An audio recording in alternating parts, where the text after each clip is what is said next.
Мен Атырау облысы тарихи-өлкетану музейінің Индер аудандық бөлімшесінің экскурсоводы Гүлзар Боранқұлқызы.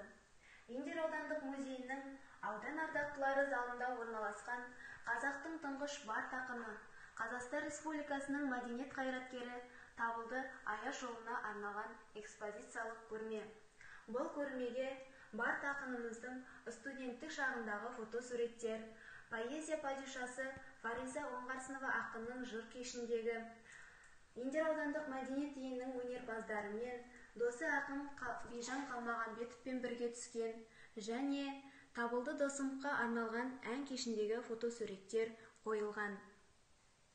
Бард ақынымыз ең алғаш баян, домбыра, балалайка, прима сынды аспаптарды тартқан.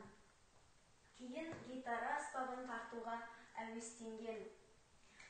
Бард ақынымыздың ең алғашқы тартқан гитара аспабы. Бард ақынымыздың көптеген жұлдызды жүректер, із тастап аққан бір жұлдыз, мойындату сынды кітаптары жарық көрген. Табылды досымға арналған көптеген естелік шаралар өтіп тұрады. Сол шаралардан естелікке берілген бокал, медаль, вымпелі және пайдаланған ұялы телефоны, сондай-ақ қыр баласы қол созады аспанға атты ән жинағы жарық көрген.